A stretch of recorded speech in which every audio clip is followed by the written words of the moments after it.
آپ نے کہا کہ اب لگتا یہ ہے کہ حالات دوسرا رخ اختیار کر لیں گے.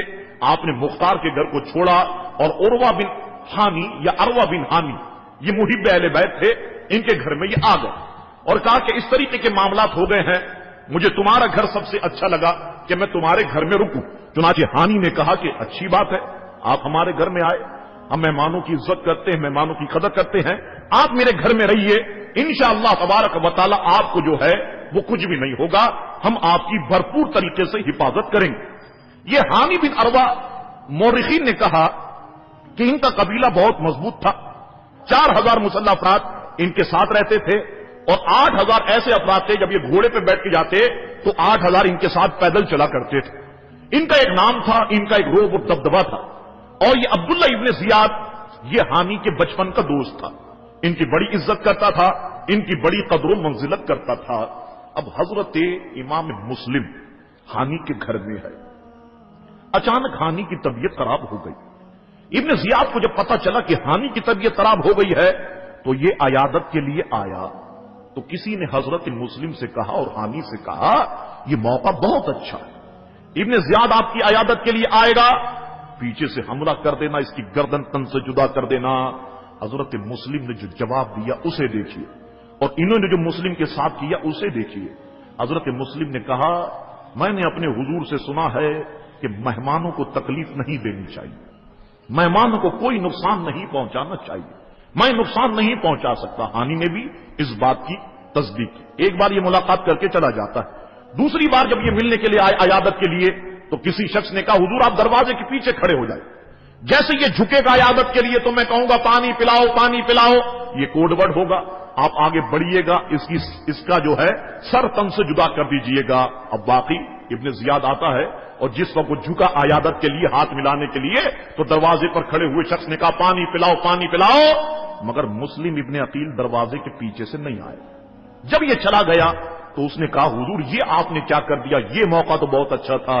فرمایا میں نے حضور سے سنا کہ مسلمان دھوکے باز نہیں ہوتا، مسلمان کسی کو دھوکہ نہیں دیتا، مسلمان کی شان اور مسلمان کی خوبی جو ہے وہ یہ ہوتی ہے. ایک طرف ان کا کردار دیکھیے کہ یہ دھوکے سے قتل کرنے کے لیے تیار نہیں ہے، اور دوسری طرف ان ملونوں کو دیکھیے کہ انہوں نے حسین کے ساتھ اور حسین کے گھر والوں کے ساتھ جو ہے وہ کیا کیا معاملات کیے. یہ تاریخ کا ایک حصہ ہے. برادران اسلام، اب ابن زیاد کے سامنے یہ سوال تھا کہ مسلم ابن عقیل گئے کہاں، یہ اچانک منظر سے کیسے غائب ہو گئے، یہ کہاں پر چھپ گئے، یہ کہاں پر روپوش ہو گئے. اب یہاں پر ابن زیاد نے پورا زور لگایا تلاش کیا جائے کسی بھی طریقے سے کہ مسلم ابن عقیل کہاں ہیں. تلاش کیا گیا، ہزام و جتن و جد و جہد کر لی، مگر مسلم ابن عقیل کا پتہ نہیں چلا. اب اس نے اپنی شیطانی دماغ کو استعمال کیا. اس کا ایک غلام تھا جس کا نام تھا معقل، جو شام کا غالباً رہنے والا تھا. اسے بلایا کہ یہ 3000 درم تم لو، 3000 اشرفیہ تم لو، اور کسی طریقے سے مجھے معلوم کر کے بتاؤ کہ مسلم ابن عقیل کہاں ہے. یہ غلام بھی مارا مارا پھرتا رہا، مارا مارا پھرتا رہا، اسے حضرت مسلم ابن عقیل کا پتہ نہیں چلا. ایک دن اس نے سوچا آسان طریقہ یہ ہے کہ مسجد میں جاتا ہوں، ضرور کوئی بصرہ کی مسجد میں محب اہل بیت شخص بیٹھا ہوا ہوگا. چنانچہ یہ مسجد میں داخل ہوا تو حضرت مسلم بن اوس سجا، یہ بزرگ تھے، مورخین نے کہا نیک آدمی تھے، نمازی پرہیزگار تھے، ہر وقت جو ہے یہ مسجد ہی میں رہا کرتے تھے. چنانچہ معقل سمجھ گیا ان کی عبادت یہ واقعی اس سے یہ لگتا ہے کہ یہ حسینی ہے، یہ حضور سے اور ان کے خاندان سے محبت کرنے والے ہیں کہ جس انداز سے یہ عبادت کر رہے ہیں. چنانچہ یہ ان کے پاس آیا اور کہا میں شام سے آیا ہوں، سنا ہے کہ مسلم ابن عقیل کوفے آئے ہیں اور ان کے ساتھ یہ معاملات ہو گئے ہیں، انہیں پیسوں کی ضرورت ہے، میں یہ 3000 اشرفیاں لے کے آیا ہوں، آپ کسی بھی طریقے سے مجھے بتائیے کہ مسلم ابن عقیل کہاں ہیں. اس خبیث نے ایسی میٹھی میٹھی باتیں کی، حضرت مسلم بن اوس سجا اس کی باتوں میں آ گئے. انہوں نے پتہ بتا دیا کہ مسلم ابن عقیل جو ہے وہ حامی بن اروہ کے گھر میں ہے. اب یہ معقل آیا، آنے کے بعد کہا کہ حضور میں شام سے آیا اور مجھے یہ پتا چلا کہ آپ کے ساتھ یہ معاملات ہوئے ہیں، میں آپ کو یہ 3000 اشرفیاں بطور گفٹ بطور تحفہ دیتا ہوں. چنانچہ دے دیا، مسلم ابن عقیل نے قبول کر لیا. اب یہ روزانہ صبح آتا، اس کا یہ معمول تھا، اور شام کو سارے حالات لے کر کے چلا جاتا اور ایک دن اس نے ابن زیاد سے کہا کہ تم نے مجھے جو ڈیوٹی لگائی تھی، جو ذمہ داری لگائی تھی، وہ ذمہ داری پر میں پورا اتر گیا ہوں۔ حضرت مسلم ابن عقیل ام ہانی کے گھر میں، جو تمہارے بچپن کا دوست ہے، اس کے گھر میں چھپے ہوئے۔ چنانچہ اب ابن زیاد نے اپنے درباریوں کو کہا کہ جاؤ ہانی کو لے کے آؤ۔ درباریوں کو یہ معاملہ پتا نہیں تھا، درباریوں نے کہا کہ ہانی تو بیمار ہے، جس حالت میں بھی ہو انہیں لے کر کے آؤ۔ چنانچہ ہانی بن عروہ آتے ہیں۔ اب ابن زیاد کے سامنے جب بیٹھے، اس کا تیور بالکل الگ تھا۔ اس نے کہا ہانی، تم لوگوں نے اپنے موت کو خود دعوت دے دی، یہ تم نے کیا کیا؟ ہانی بن عروہ نے کہا میں نے کیا کر دیا؟ کہا تم نے یزید کے دشمنوں کو اپنے گھر میں پناہ دے دی، ان کو تم کھلاتے ہو پلاتے ہو، اپنے گھر میں سلاتے ہو، یہ معاملہ تم نے کیا کیا؟ ہانی بن عروہ نے کہا میں نے کس کو پناہ دی؟ کہا تم نے حضرت مسلم ابن عقیل کو پناہ نہیں دی۔ ہانی بن عروہ نے کہا میں نے مسلم ابن عقیل کو پناہ نہیں دی۔ ہانی جو ہے وہ بچانا چاہتے تھے حضرت امام مسلم کو اس کے شر سے۔ اس نے کہا مجھے معلوم ہے کہ تم نے پناہ دی ہے۔